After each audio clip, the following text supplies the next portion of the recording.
It's Josh and Derek in the morning. What is this? It's so stupid. Roll Tide. Hey, everybody. We've never started an episode like that. No, we haven't. But in honor of Tua, Roll Tide. Roll Tide. Roll Tide. So We got a guest with us, Mr. Phil Duke. This is our first guest. It is. Yeah. Man, what an honor. Yeah. I hope I don't let everybody down today. So Probably will. yeah, probably will. Just a little bit. Nice. Well, Phil, tell us a little bit about yourself. Where are you from? What do you do? Yeah, man. So I'm local here to the Northport area. I've been here since '96, and I've done a lot of different things over the last couple of years. But the last 7 or 8 years, been in the real estate industry, and went from being a part-time agent to a full-time agent to now, owning my own real estate company. We just opened up our 10th office, and so a lot of stuff going on there. We're in 5 different states now, and then also doing some real estate investing, and all about entrepreneurship and growth, and real estate's been a great vessel for that. So That's awesome. So yeah, it's been good. You can plug your business, by the way, if you want to. Yeah. So the main office I have is in Northport, First Class Real Estate Capstone.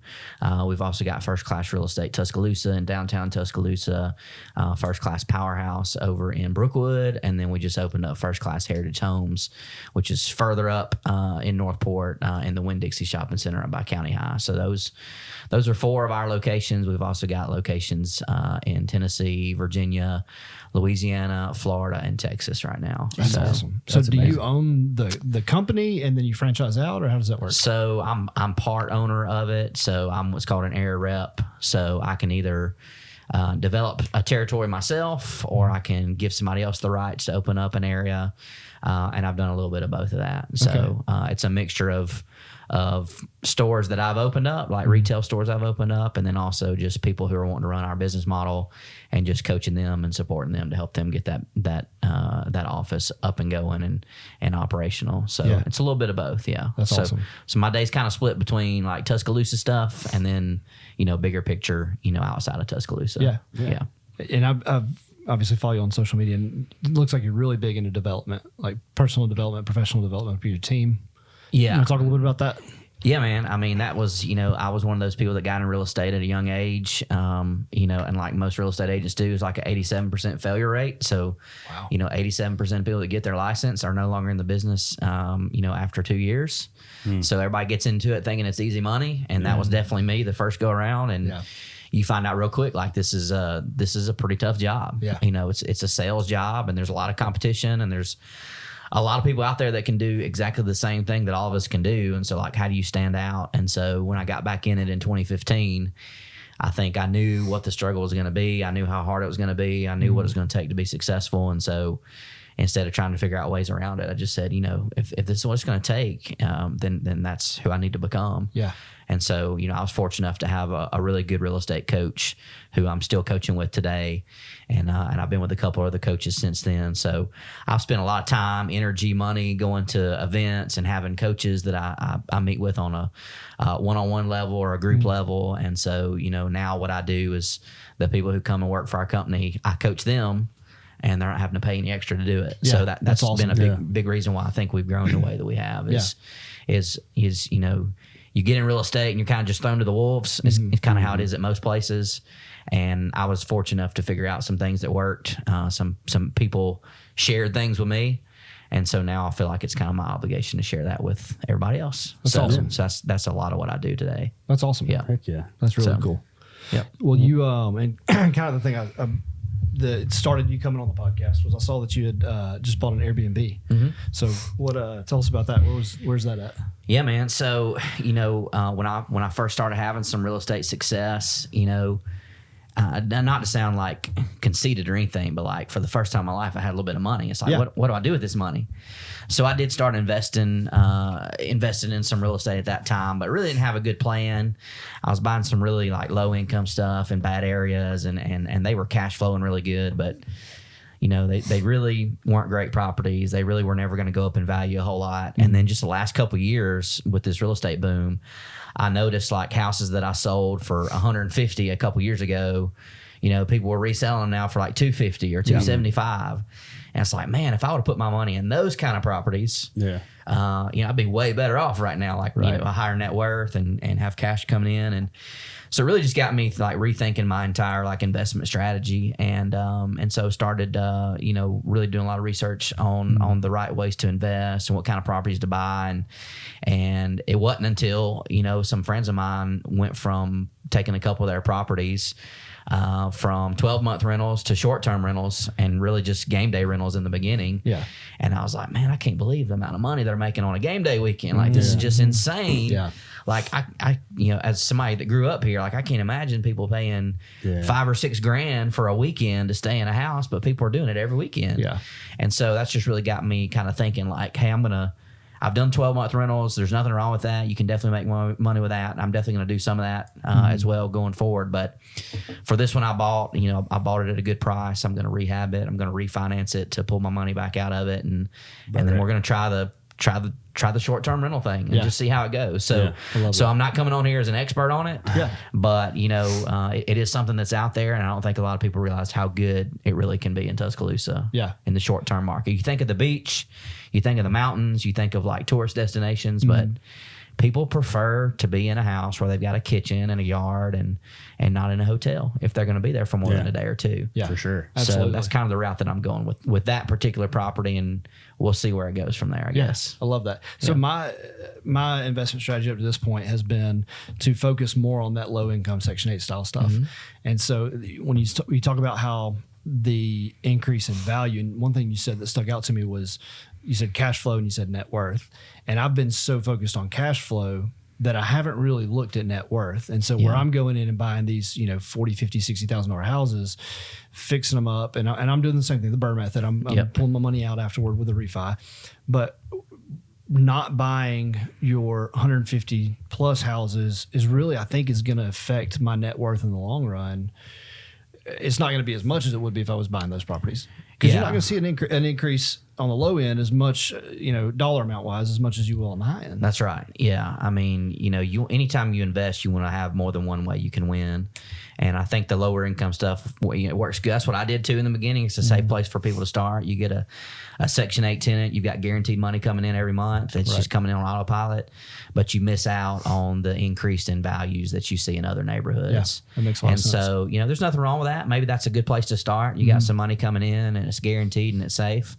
And maybe that gives you the confidence to go for a little bit bigger one. But I've also seen people go the wrong way and go way too high end as well. Yeah. You know, and when the market shrinks like it has right now with inflation and interest rates, the first ones that really start slowing down is like, you know, the 500,000 and above properties.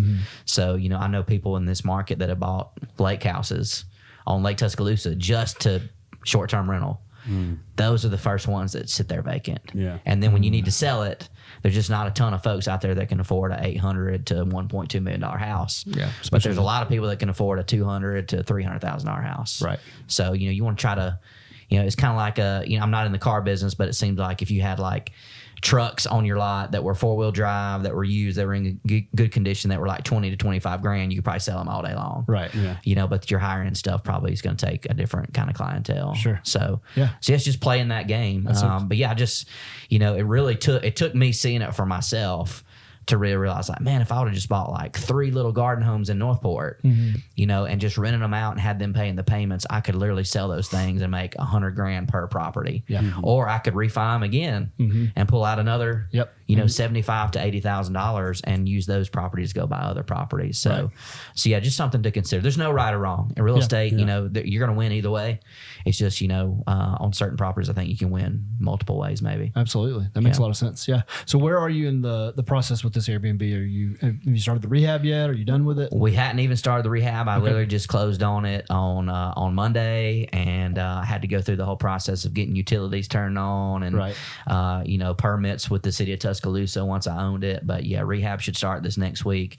Nothing, too extensive. Some fresh flooring, some fresh paint, throw in some new appliances, redo a bathroom, and probably $25,000 to $30,000 total worth of rehab. So not a bad property, but it'll be a small 3-bedroom, 2-bath, about 2 miles from campus. Okay. And so we're gonna try it. I kind of missed out on the prime season to do game day rental for this year, but maybe by graduation we can get somebody in there. We also see people relocating here, from Mercedes or UA or DCH, and they just need a house to live in for 60 or 90 days while they look for a different home. Yeah. So that market might meet that need as well. Sure.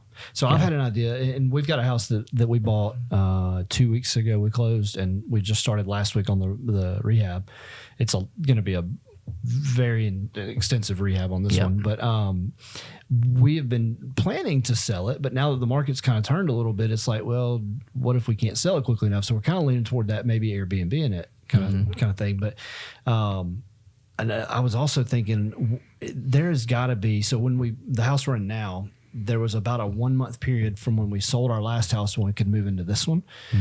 And so we had to find a furnished place to go that, for a month. And this was like in the middle of football season, so everything that was available was outrageously expensive. And there was just nothing available that we could find. So luckily I had a client of mine who owned a rental house. His tenant had just moved out unexpectedly. So he's like, you can move in there if you want for a month. And I'm like, absolutely.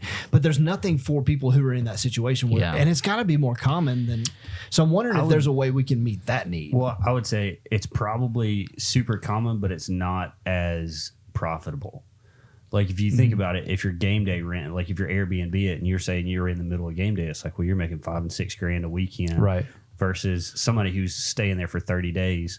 Probably like $2,000 to $3,000 cap on a month. Sure. So, but that's just. I don't know. Yeah, there's also people. We've seen a lot of people over the last couple of years who, they're like, man, I can't believe I can sell my house for this. So they've done that, and they bought land, and maybe they're going to do a camper for a little bit while they build. Yeah. Sounds really good, but if you ever lived in a camper for more than a couple of days, really not for most people. No. I mean, there's some people that can make it work, but most people I've talked to that have done it for more than a week or two, they're like, man. So I think there's also a niche out there for that potentially as well. Yeah. But your turns is where you lose money in rentals. So, if you have somebody in it for 3 months, but then it's a month or two before you can get it rented again. Right. I think that's why the short term thing might be a little bit more stable, but who knows? Again, I'm not coming on here as an expert on it. Sure. But I have done a fair amount of research on it and talked to people who are doing it. Yeah. And it seems like the short term rental thing is pretty strong. You could do like I don't know. I was just thinking about it when you were talking about that, and then also the short term rental stuff. Like, it's almost like there needs to be like a trailer park, but it's not a trailer park. Yeah. You know what I mean? It's just like tiny homes. Just tiny homes. Yeah, like a bunch of like Me tiny and Danielle homes. were talking about that. Yeah. Do a tiny home furnished, ready to go. Just ready to go. And then just have like 10 of them. Yeah. Yeah.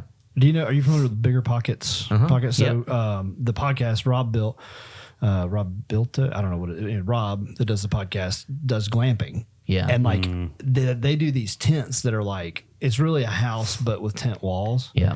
Those things are nice. I think you could do well in Tuscaloosa with that. I saw, I don't know if it was on Bigger Pockets or if it was somewhere else, but this guy had bought land like out in like Utah or Montana or something like that, Arizona, never had even seen the land before, never did anything with it, and then just put it up on like one of these like boondocking sites where like people can just like pull their RV up and then like stay the night there. He said he was like just killing it. Because it's like he didn't need to do anything to the land. Yeah. When you bring your RV, you're bringing everything you need. Sure. And so it's just a spot for an RV on like a nice, plot of land. That's awesome. Like, I've never even seen it. Yeah. Yeah. Yeah. I know there are camper spots that sell in certain locations for $100,000 or more. That's just for the pad. Just for the pad, So, like down at the beach, like I know there's like $200,000 RV pads. Yeah. Down at the beach. You think about it, like what's a house going for out there? Yeah, like, that's true.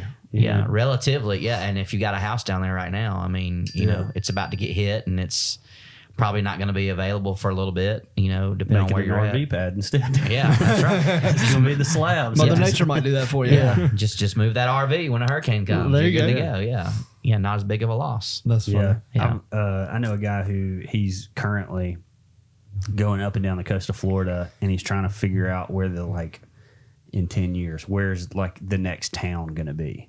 Like, where are they going to develop? And he's just buying land as he goes like through Florida. It's a gamble. It's a big gamble. Sure. It's like throwing dice. But if you can afford it and you buy, enough spots, it's going to offset. You're going to have a lot to fail, but you're going to have a lot to do well. It's worthless right now. Yeah. But that's crazy. Yeah, kind of what Stan Pate does, with all the buying around intersections that, are 20 or 30 years away from being developed. Yeah, absolutely. It's speculation, which is the most, dangerous form of real estate investing. But, if you buy 10 of them and one hits it big, you've probably done pretty well. Yeah, that's right. For the one. So speculation wise, and I know this probably isn't like much speculation, but like I've thought about, and I was pretty close on pulling the trigger on some rental properties earlier this year or last year, and then the guy that I was going in with moved away and some other stuff. But like Alberta, like they're putting that new golf course for UA smack dab in the middle of Alberta. It's like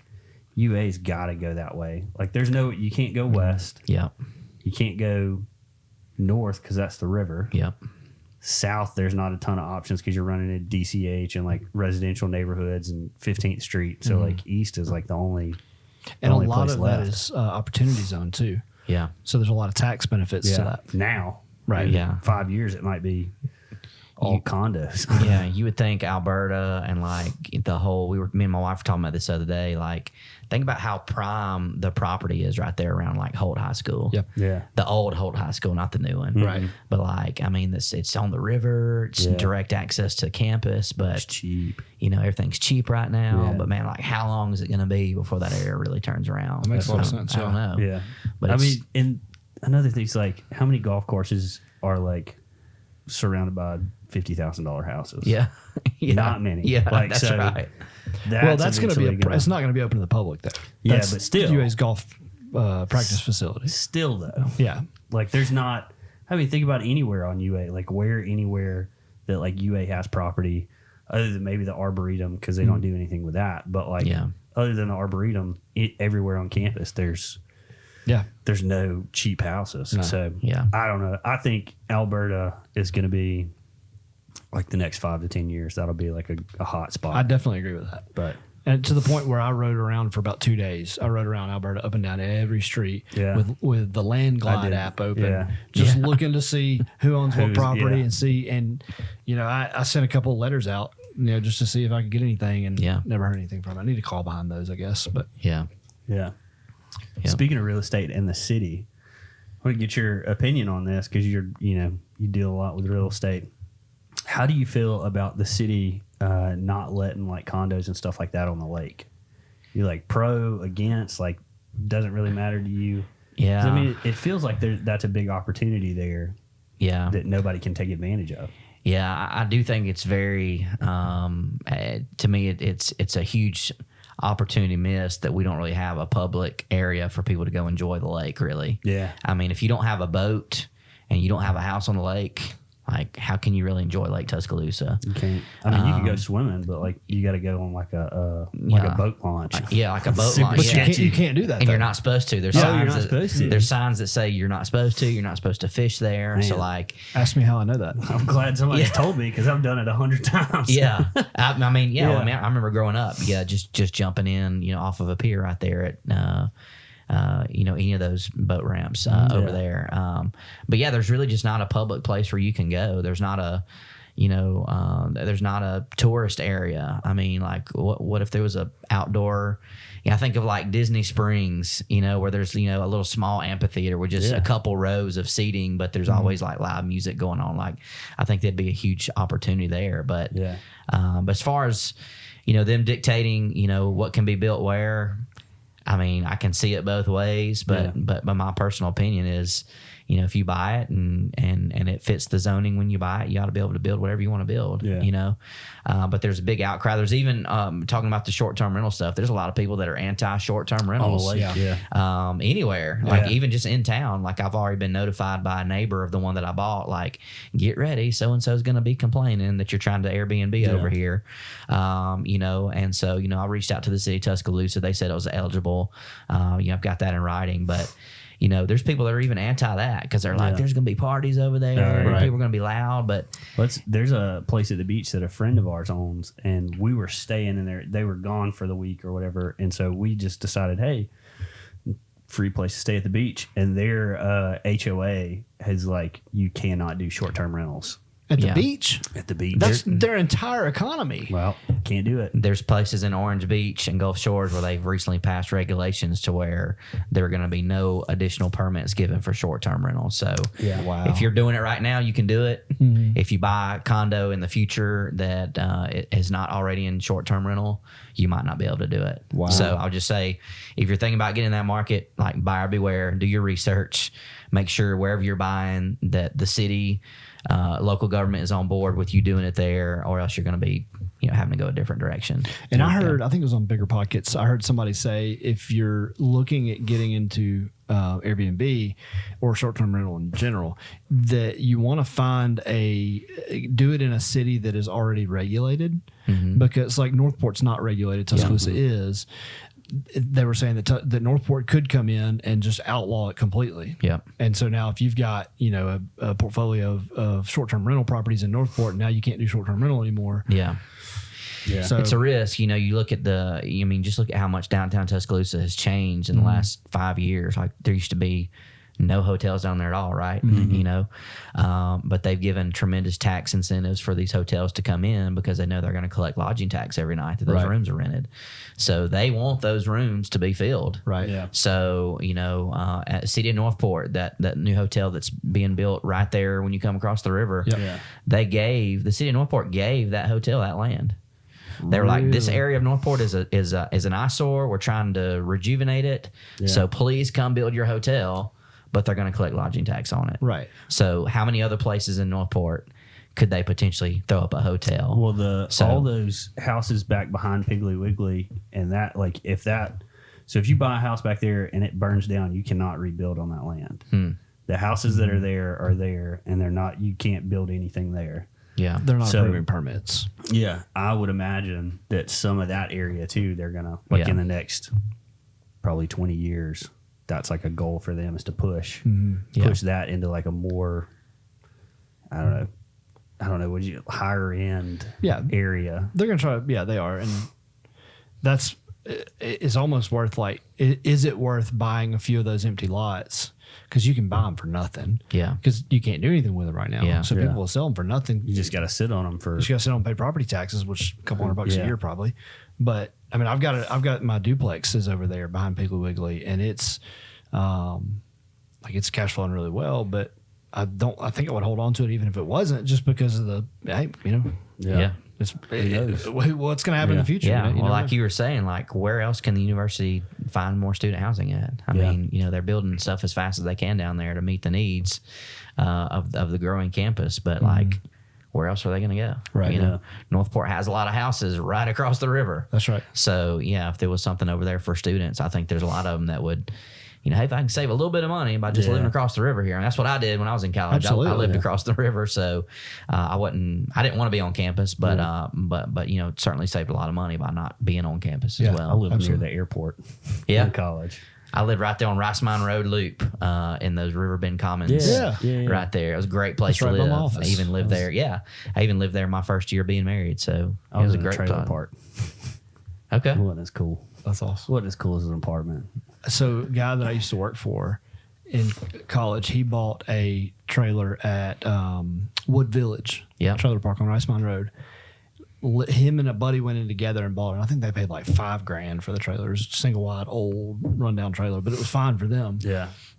And they lived there. They just paid lot rent, and they lived there all through college, and then sold it for more than they paid for. Yeah. It's like that's genius. Like, so and both of you guys might be able to answer this question. I heard that you can Section 8 a trailer just like you can a house, and that might have been just for a specific area, or that might be everywhere. But I heard that was the thing that I heard, and I was like, man, that would be a really easy way to get into like the rental game if you could do something like that. But It's probably going to depend on the market, I would think. Yeah, I don't know that for sure. I know it's probably going to depend on the local housing authority, Northport Housing Authority versus Tuscaloosa Housing Authority. I don't know though. I've never. I don't know for sure. Man, that'd be question. a cheap way to get into some real estate investing. Yeah, for because sure. they're doing like $950 right now on like a 3-1. Yeah. I mean they've gone up big time on what they're paying. So yeah.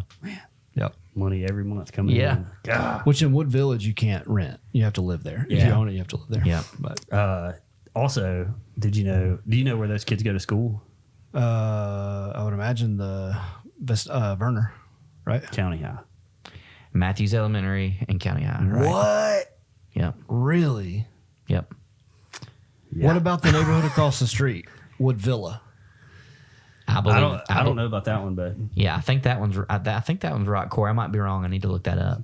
But yeah, it's the zoning up there is really, really weird when you get up to that 06 weird is a zip good code. word for Yeah. it. Yeah. Or racist. Yeah. What did it do? Yeah. Yeah. But I know, like, you can look at, like, where do you think, like, civilization is going in Tuscaloosa? I mean, look, if you go up past North River Yacht Club and go left or right, there's tons of buildable land up there. Oh, yeah. Tons. Beautiful land, too. Yeah. Yep. But, if you hang a right and you go across the dam at Lake Nickel, again, all that right there is county schools. Mm-hmm. So you're driving past Rock Quarry Elementary to go to Matthews Elementary. Yeah. So most people that live up there, their kids go to TA or ACA or North River Christian or, but like at some point, is there going to be a school up 69 North? That's true. To take away That's true, from from Northside, because County High's already 7A. Northside is busting out the seams. If there was something up 69 North, or even up there, above Lake Nickel, like there's a lot of people that live there, and there's kids that have to get on the bus at 6:20 in the morning to make it to County High. Dude, My if I had to gosh. wake up and get my kid ready at 6, like to be on the bus at 6:20. I'd And, homeschool and myself. they're not home till 4:30.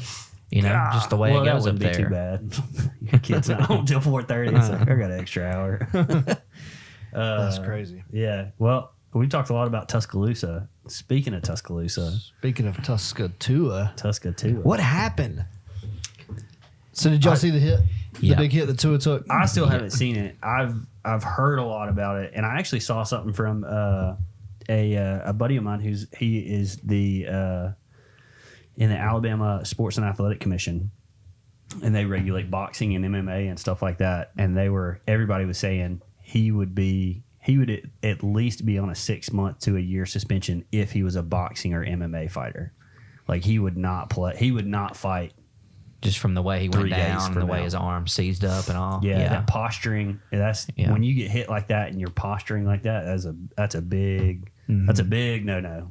There's definitely something going wrong. So he would be suspended, or he would be forced to sit out because of medical He would be stuff? forced to sit. It would be a Okay. medical suspension or a medical. I think they call them suspensions. He just wouldn't be medically cleared to fight Yeah. or whatever Yeah. for Okay. a while. For at least 6 months to a year is what this guy was saying, and Yeah. he's the guy for Alabama's boxing commission and MMA commission. So a lot of people are obviously calling for heads to roll at the Dolphins over this, because they're saying that there's protocols for when a player has a concussion. They're not there has to be the team physician, and then also the what do they call it, a third party neuro guy has to they have they no longer, for concussion protocol, the way I understand it, they don't allow the team doctors on the sidelines to make the call. It has to be an independent third party who is on the field as well. So when he took the big hit on Sunday, and a lot of people were like, oh man, he's going to be out. Yeah. He came back into the game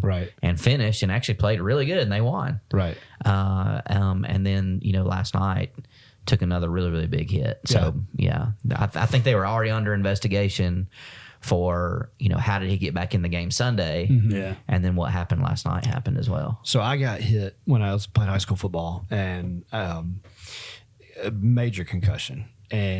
But back then they didn't really, we didn't know what we know now. Well, my coach made me go back in the very next play, and because I was the kicker, And so I kicked a PAT and got drilled, and that's where I got the concussion. He made me get back out there and kick for kickoff. And when I did, I actually went up and hit a block, but I blocked a guy, and it was the hardest hit I'd done all year, right after my concussion play. And I was reading this thing last night that people were saying Tua may have second impact syndrome. And second impact syndrome is where you have another impact before the symptoms of the first impact have subsided. And over half of the people that have second impact syndrome die from it. Wow. And the ones that don't die, almost 100% of those have lifelong impact. Wow. And I'm just thinking, like, what if because I drilled the kid that I blocked. Yeah. But I mean, could have if been bad. Bobby Boucher can play football, though, it doesn't take a lot of. Medulla oblongata. Yeah, but if you're him, though, I mean, if that is the case, like, does he shut it down? Does he come back from this? I mean, I know the money's good. I know, he loves playing football. He's a competitor, obviously. But, man, like, is he one of these that decides, hey, I'm having some issues here? He's yet to have a season where he's played the whole season as well, even before this. So he's an injury-prone guy. Same way at Alabama. I mean, I don't know if I've ever remembered an Alabama player who went inside the medical tent more than Tua when he was here. Yeah. So always had something going on, always fought through it. But at some point, does he make a decision of it's time to shut this thing down? Yeah. It's not worth his life. Yeah. Yeah. Well, you look at guys like Muhammad Ali, who there were probably hundreds of people telling him, hey, you need to slow down. Like, you don't need to keep getting hit in the head or, like, leaving yourself wide open.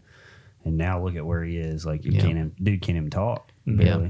So, yeah. That sucks. Hate to see it for talent like that. And they were undefeated going into last night, too. So they ended up losing last night after he comes out of the game. But hate to see it for him for sure. The guy I work with said he just needs to quit playing Joe Burrow because he got hurt when he got hurt at Alabama was when they played Joe Burrow. Yeah, that's true. At LSU. Speaking of head conditions, getting hit in the head, getting hit in the face, there is a female UFC fighter. Do you keep up with MMA at all? Not as much in the last couple of years as I once did, but yeah. So this girl's name is Casey O'Neill. She is with the UFC. She's been fighting. I wonder if I can find her record real quick. So there was a guy that's just like random Joe Blow. I guess he's into MMA and he's watching it.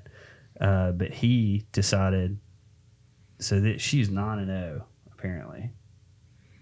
Well, this is a very stupid thing to say to this woman then. So this guy goes on Twitter and was like bashing this girl. Like she's like, he was saying like women's MMA is like not worth anything and she's definitely not. Like she's like can't even watch her. Like I'm a guy who's just off the street and I could beat her up. And then she was like, okay, that sounds good. I would pay like, money to see that. He said she was like, if you want to come spar, like meet me at my gym. And then he was like, I don't even know where to find you. And then she was like, this gym at this time. And then he was like, well, I'm not going to do it unless the gym signs off on it. And then the gym owner replied, and he was like, just sign the waiver. So possibly on Tuesday, this is going to happen. Who is this guy? It's just some random guy on Twitter. Oh, that's going to be great. It's not like he's not a boxer. He's not an MMA. He doesn't do combat sports at all. But he's just like, I could beat her up. Oh, I hope he just gets What are the drilled. Vegas odds? What does Vegas have? Probably Oh, negative man. 5,000 on this chick. Jeez. God, if there was any odds, you would have to take the guy. Just like on the small chance that he wins, you would be a millionaire. Oh, man. Yeah. So What an idiot. That Like you're fighting somebody Yeah. who's trained. Like that leads me to the question. Okay. We've done this on the podcast before with Lee. Me and Lee talked about it, and Lee was like, I would whoop any female UFC fighter that's on the planet. Lee said he would? Lee said that. To me, would you fight any UFC fighter that's a woman? Would I? Like Bottom of the rankings. okay. The girl who's at the bottom of the rankings. Would in still kick my butt. whatever division you want. Just pick a division. Lowest ranked girl. Would you fight them? Are we talking about for money, or are you just saying would you do it? Would you do? I mean, we could put money into it, or Okay. could you win? Do you think you could win? So if we're talking like an average MMA female fighter, no, there's no chance that I could win. Yeah. They train for that. Like that's what they do. So I don't know. I'm proud enough to know that I probably wouldn't. Man, I don't know. I mean, your kid takes karate, so you should be able to. Yeah, I mean, there should be some. I've done a bare minimum retention. of like combatives training in the Army, so I feel like I could at least like survive it. Yeah. You know, now when it comes to like scoring points and all that, you know, I don't know, but you know, I know like just from even seeing some guys get in the UFC ring, like, you know, I don't know if y'all are wrestling fans, but there's a wrestler named CM Punk who quit WWE, walked out on them, and decided he was going to be a UFC fighter, and they let him fight 2 times, and dude got destroyed in like 30 seconds. Like, I'm pretty sure I'd feel okay getting in there with him. Yeah. So I don't think I could say yes to him and also not say yes to getting in with a female. But then it's like you're going up against a girl at the same time. And like, I don't know how aggressive I could go after a female. I'll say that this is my take on it. I do Brazilian Jiu-Jitsu, and there are some women that also do Brazilian Jiu-Jitsu. If they are into it, like not just somebody who walks in off the street and is like, "Hey, we're gonna wrestle around." If we are evenly matched in skill, then I typically will win. Sure. Because I'm stronger. Sure. Yeah. If they have just the slightest bit more of like knowledge than I do, it doesn't matter if you're a man or a woman. Yeah. It doesn't matter how big or small you are. Like, you can destroy somebody. Right. And that's why I say there's no chance, because I don't know. They're trained to be a killer. Right. Yeah. That's what they do every day. Right. Yeah. I guess I just have to see like what you said, bottom of the barrel. I'm thinking of like, That's my hesitation too. yeah. I'm with you on that. How good really are they? You know, bottom of the barrel. But if they're in UFC period, they've probably had some small local fights and, you know, probably take it pretty serious. So I'm gonna say I don't want to get in there, but could I hold my own? I think there's a chance. Now I could survive. Yeah. But it wouldn't be like I'm not going to be trying to attack. I'm going to be on the defensive more than the. Yeah. So I would probably try to take it to the ground. Yeah. Yeah. I wouldn't want to stand there and trade blows. see, I think either way. I'd be okay think you tapping would- out more than I would taking a punch to the face. So let's do. I would feel better as a man if they tap me out. Yes. Yeah, like put me in an arm bar and I'm going to tap out before you break my arm. I'm not going to get there and get knocked out by a girl. Right. So this I'm with is you. the lowest ranking. This is the lowest ranking girl in the women's strawweight right now, which is this weekend they're having a big strawweight match between Mackenzie Dern and some girl from China. I don't remember her name, or probably couldn't pronounce it anyway. This girl is 115 pounds. Her name is Mizuki Inui. Yeah, I don't think I want to go against She's her. 115 pounds.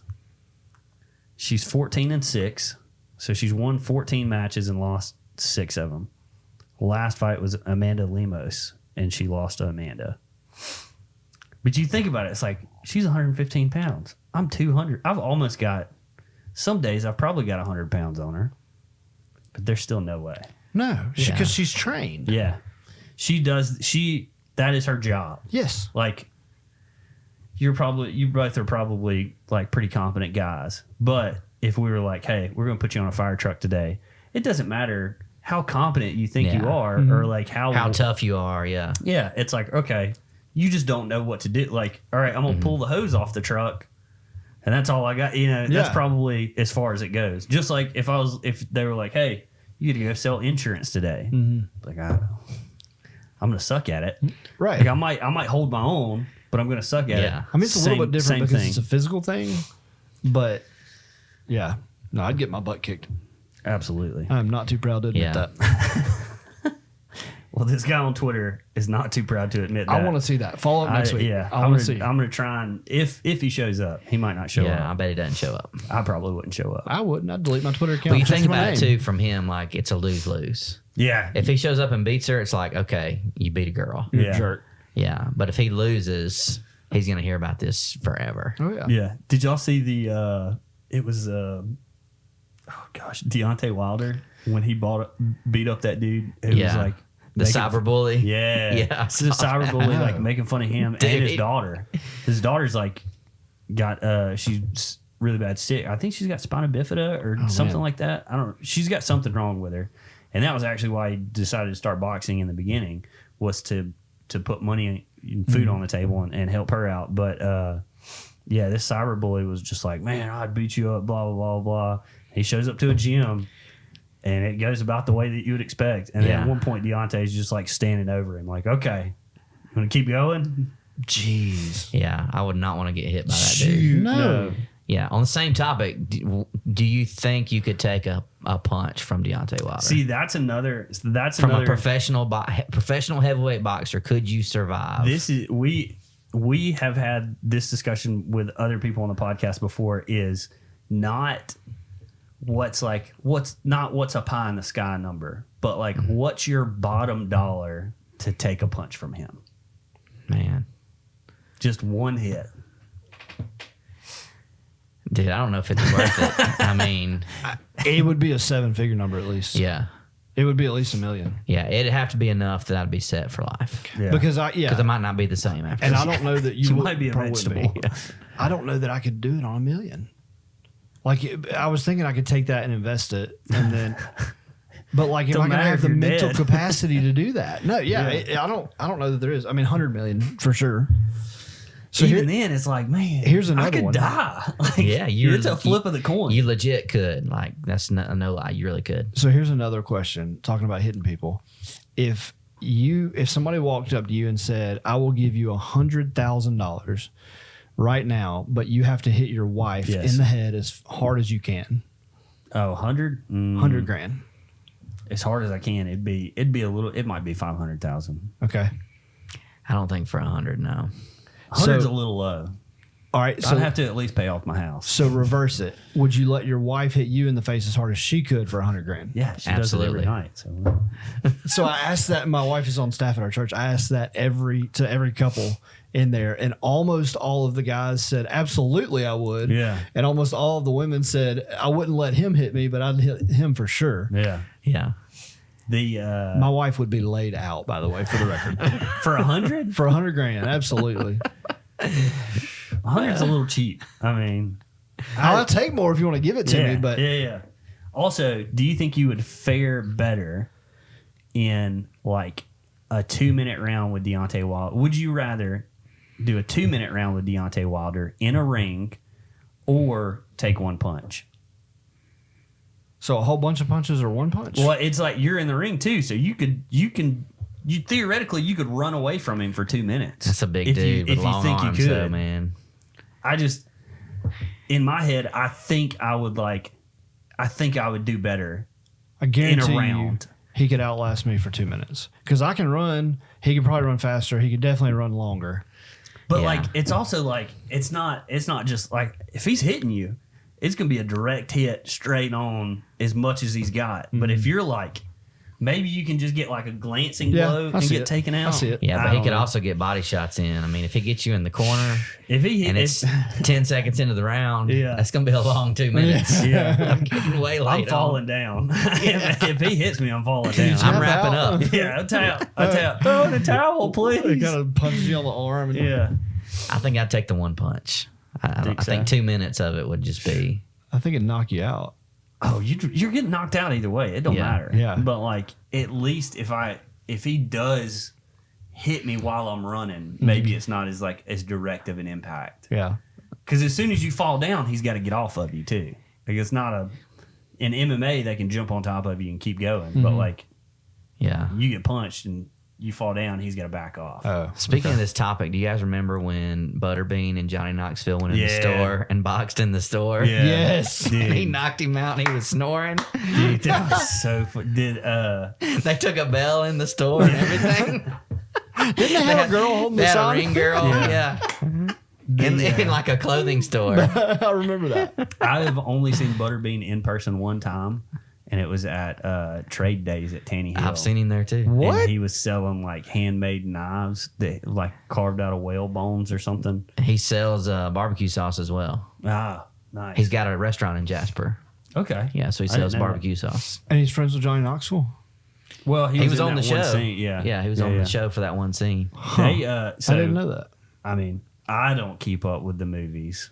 Actually, I watched the most recent one, but they had another one of those that was similar to that, where they had Francis Ngannou, who's like the heavyweight champion right now in the UFC, like baddest dude. I mean, he's solid. Mm-hmm. They were doing a cup test, and the guy had to stand up and get hit in the cup by one of his punches, and it looked pretty rough. Oh, that sounds Couldn't awful. do it. Yeah. There's no way I could do that. Did it break the cup? No. They did like multiple. They had like a hockey where they like hit the hockey puck right at it. There was a softball pitcher who she like slung a softball as hard as she could, hit the cup. No. While somebody was wearing it? Yeah. Oh, my goodness. No. Yeah. I just know. Yeah, those guys are crazy. Yeah. Like, it didn't make that much money. Hey. We watched it at the fire station. I'll say that. Okay.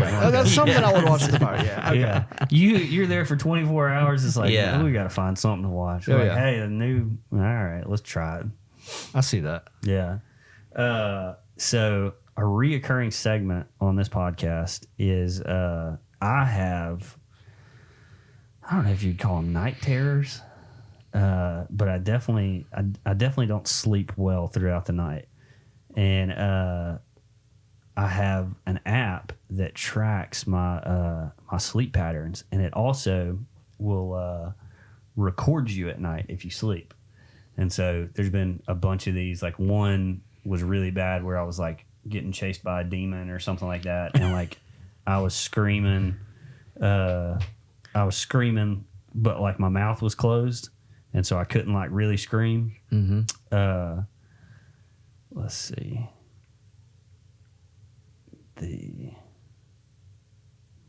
I still need to get this app. Yeah, I it's haven't done it yet. Yeah. What's it called? Sleep Cycle? Sleep Cycle. Yeah. Yeah. And it record like you open the app when you go to sleep and you just lay your phone on your nightstand. And if you sleep talk, it will record because it's always listening. And if it hears you sleep talking, it'll record you sleep talking for that period. Yeah. Gosh, I'm not gonna be able to find that the old one. The old one's good. But on Monday night at 2:43 in the morning, this is what came.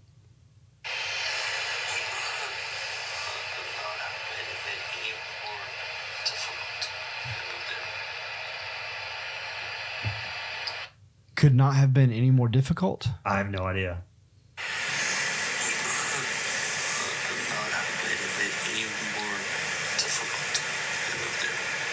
That might be it. Now that you said that, That's what I heard too. that's Yeah. what it sounds Could like. not be any more difficult. Be any more difficult.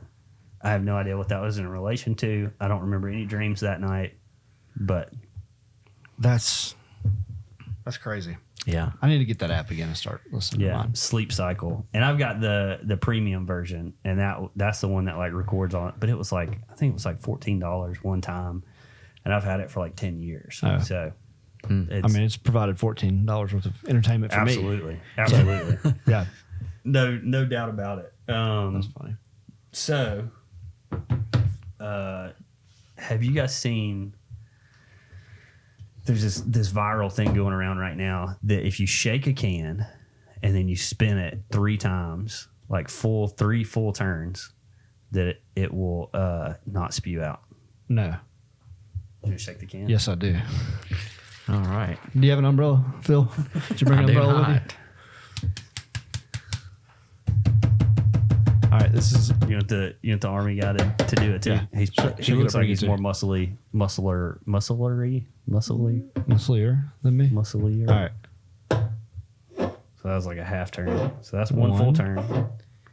2, 3. 3. All right, now hold it over there and open it up. Yeah. I don't want to ruin this. I'm impressed. It fizzed up a little bit, but yeah, I'm not impressed. like I thought it would. I'm impressed.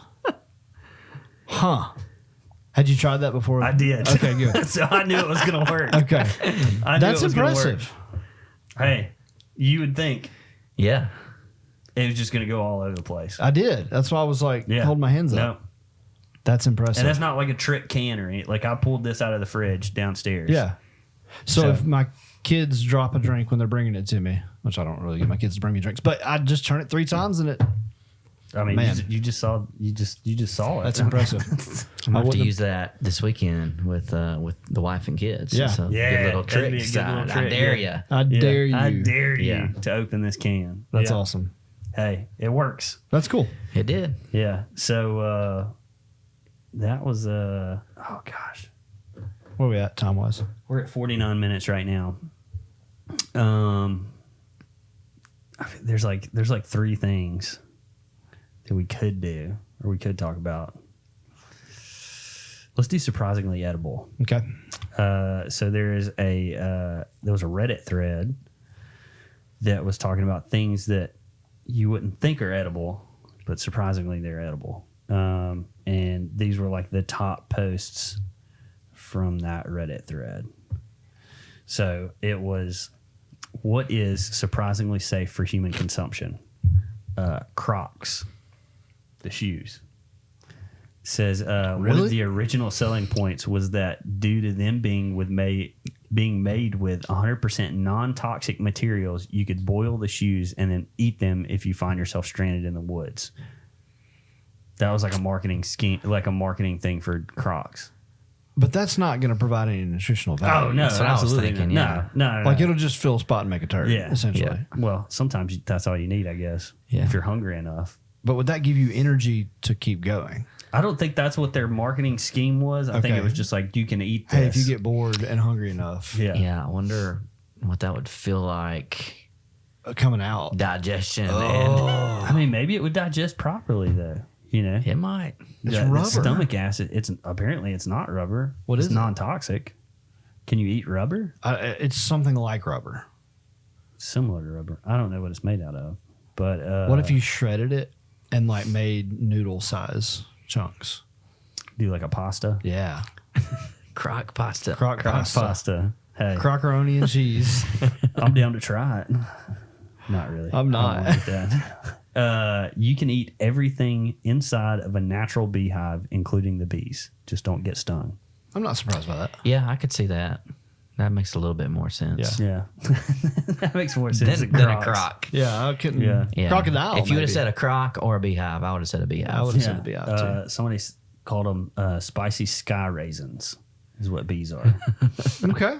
The little stickers on the fruit you buy in the store, even the glue are FDA I've approved. eaten so many of those things. Really? Yes. I've never. I don't guess I ever have either. Because I don't think about it. I don't think to cut it. And then I'll look down. I'm like, oh, there's half a sticker on this apple. Wonder what happened to the other half. Are you Yeah. serious? You just- Absolutely. are you in that big of a rush? You can't just like turn the apple. No, over I and just be don't pay attention.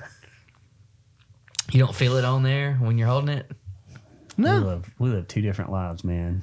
Because what I do I'm is I just inspecting get all my food. If I'm like talking to somebody, I get the apple and I wash it. What I do is I wet the apple, and then with water still on my hands, I grab a paper towel and I wash it off that way. And so if I'm not talking, not paying attention, I'm not looking for a sticker.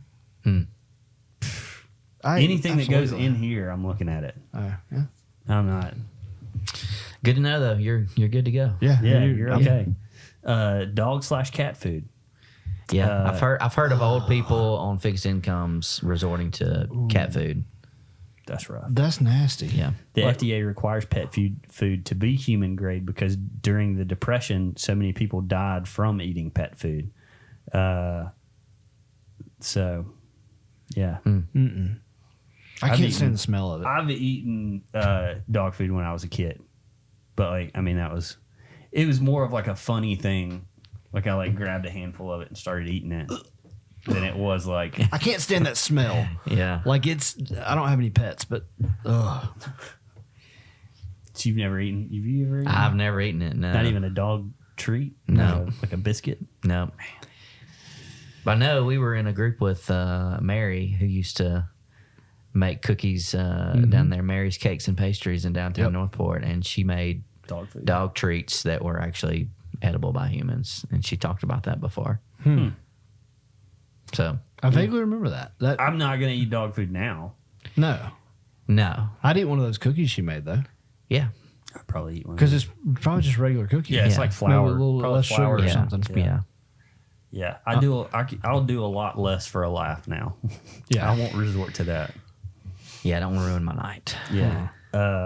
Ballistol, Ballistol. What is that? It's a general purpose oil for lubrication and rust protection and can be used for metal, wood, and leather.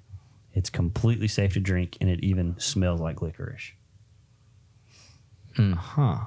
Never seen it before. Yeah. It comes Never in have either. Is that an aerosol can? Probably. Okay. I mean, it's a lubricant. So Can you light it on fire, I wonder? Ooh. Like, is it flammable? Well, if it's in an aerosol can, you could do the lighter with the. Yeah. I mean, it's an oil, so it would burn. It says general purpose I oil. wonder if it burned coming out. I mean, we cook with some oils, right? So, I Yeah. mean, an oil makes But you're somewhat not going to go sense. get like 10W30. Yeah, that's right. Let's fry some chicken. Yeah. This says some indigenous tribes eat clay in small amounts due to the minerals and texture. I've heard of that. I've heard can that see you can eat clay or mud.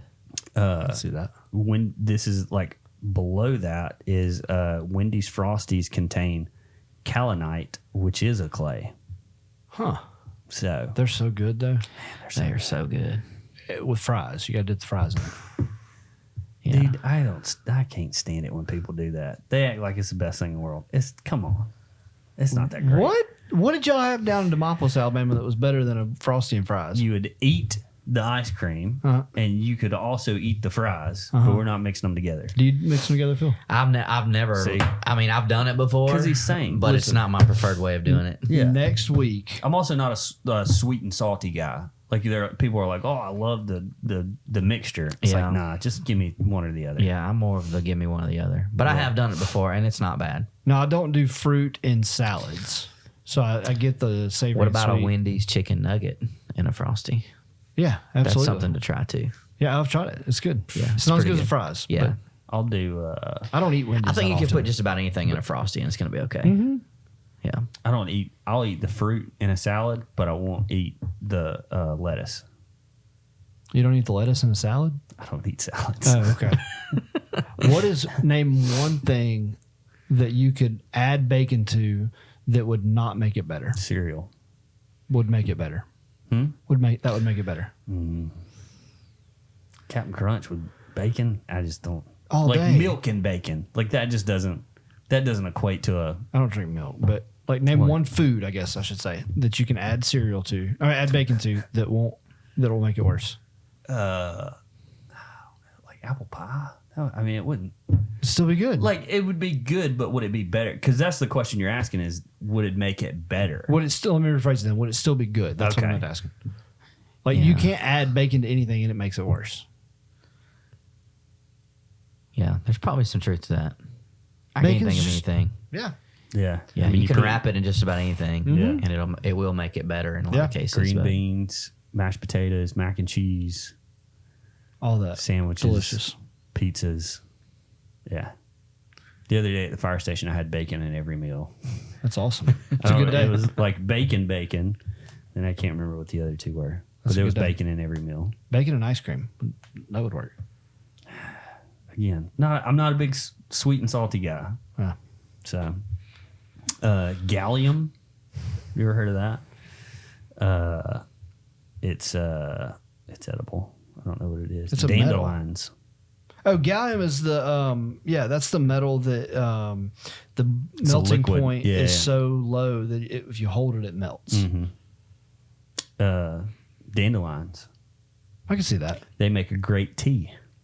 Dandelion tea. Yeah. In French, dandelions are called pistolins, which means piss in bed. Supposedly, drinking dandelion tea makes you more likely to wet the bed. So Wow. I Yeah. don't know why people are doing that, but Yeah. Thank you, Reddit. yeah. All right. We're going to do movie game? Yeah, for sure. Let's do That was the movie game. last one of those Okay. anyway. So, all right. So the movie game is you have to pick 3 movies, and then based on those 3 movies, you have to try to get to as close as 150 as possible. Okay. There's a couple of different, I guess, strategies. Like my strategy is always find a really high ranking movie, like do one of those based on the Rotten Tomatoes reviews, and then 2 that you're going to be like, these are going to be these are pieces of crap. Okay. Like, nobody's going to like these. All right. So,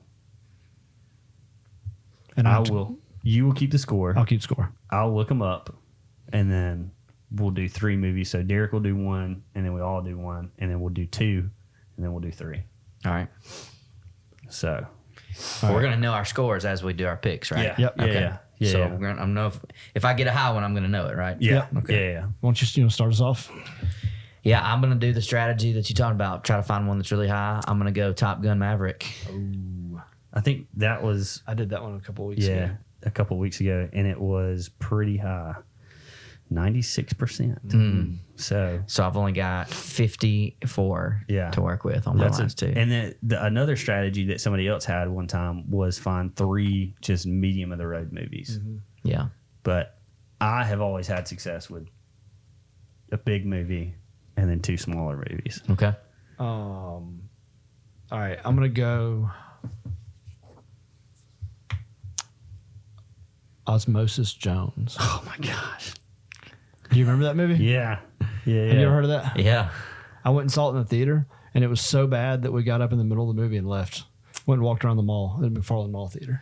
Oh my gosh. Good That's a days. throwback right there. Throwback. It's not even there anymore. Yeah. It's so Osmosis Jones, 56%. What? Yeah. Wow. Yeah. That's surprising Very surprising. because that was an awful movie. That's an awful movie. All right, what do you got, Josh? Oh gosh. Well, let's go. Big one, Titanic. That's got to be an up Just the there. original. Yeah. Okay. Yeah, not the second one. 87. Yes. Yeah. That's pretty high, too. 87%. So I've got a lot more ground to make up than I wanted though. So All right. Number 2. Number What you 2, got? I'm going to say the new version of Jumanji. I haven't seen that. I haven't either. It just looked really bad. Yeah. It didn't have The Rock. There It had The were- Rock in it, I think. There were 2 of them though. There were 2 newer Jumanjis. Do you want to go 1 or 2? I'll go with the first one. First one. First new one. Welcome to Jumanji. Jumanji, welcome to Jumanji. It's going to sadden you a little bit. All right. It's 76%. Oh, so I'm already way over Yeah. 150. You're over, but you're not. I mean, you're not out of the game. Okay. Because, So I can still be over. yeah, you can still be over. Okay. I would have never thought that one would have scored that high.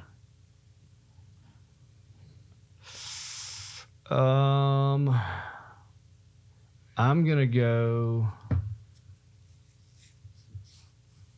with Shark Tale. Shark Tale. That had a pretty star-studded cast. Did it? Yeah. So did I just mess up? The cast was Will Smith, Robert De Niro, Probably. Martin Scorsese, Jack Black, Renee Zellweger, Angelina Jolie. What I do is I go through and I Google movies in 2000s or movies from whatever decade. Yeah. And I just scroll through and look at That's a good idea. So 35%. Oh, I'll take that. Okay. So 35%. That's not bad. Since we're on older movies, I'm gonna go the live action Stuart Little. Oh. Movies. Oh, apparently there was more than one. Oh, there were 3. Jeez. I'm gonna go the first one. 67%. 67. All right. 67. Okay.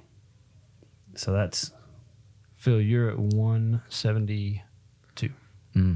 where are you at, Derek?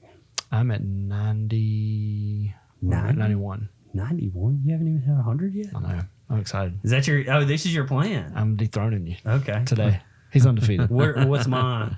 87 plus 67, whatever that is. 87 is 154. So I'm 4 over right now. Yep. Jeez. All Okay. right. So I'm up. You're up. So You're three. I just looked up. I was trying to think of somebody that I thought would have a really bad movie. I looked up Steven Seagal movies, and there's a 2016 movie that he was in called Sniper Special Ops. Sniper. And Special. the cover of it looks laughable. Let me see. That really does. So let's see. 2016 version with Steven Seagal for So, Sniper Special Ops, Rotten Tomatoes.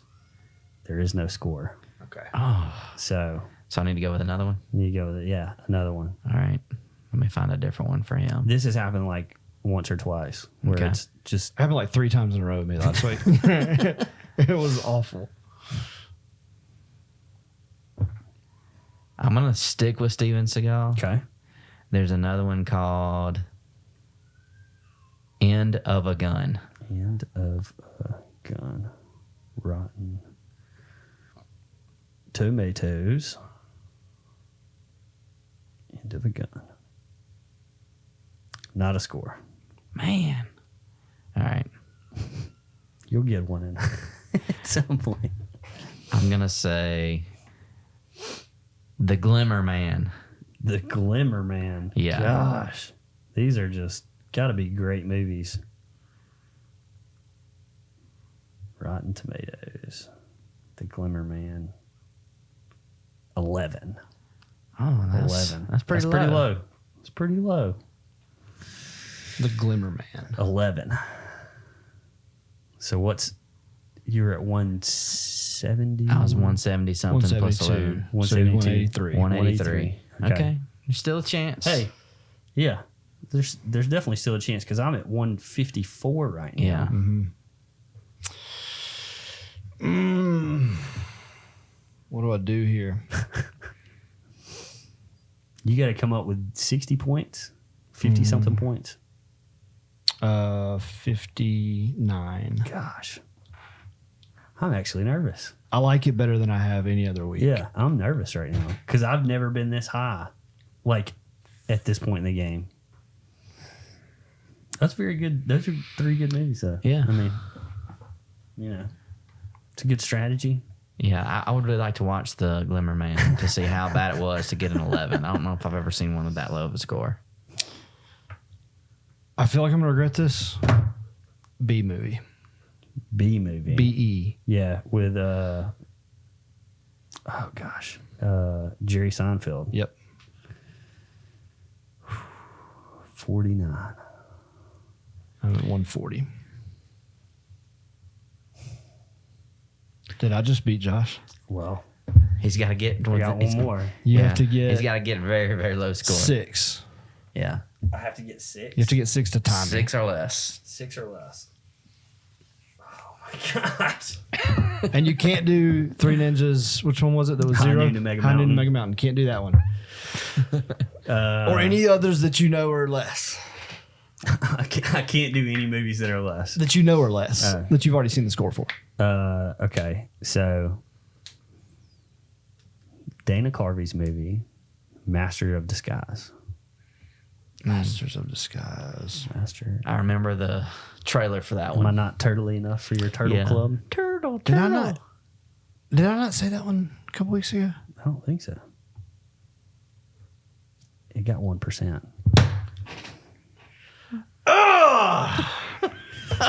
Man, So close. you got to stretch. I'm after that almost one. positive I used that one in one of the last 2 episodes where we did it. Did you? I think I did. But See, it's hard to remember. Yeah. We need to have like a running tally 'Cause I of remember all the movies that saying- we've used. am I not turtle enough for the Turtle Club?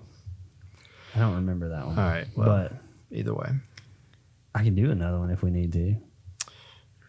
you got 155. I'll give it to you. I'll give it to you. Okay. You got to cheat to win. That's okay. I gotta cheat to win. I've won every single one. I don't think I have to cheat. Nice. But yeah, man, we're glad you're. Appreciate you coming on, man. Yeah, absolutely, good. man. This was fun. A lot of fun to have you. We'll have to do it again sometime. Yeah. For sure. For sure. Sounds That's fun. good. Awesome. Well, you guys have a great week. Thanks for Yep. listening. See ya. See you.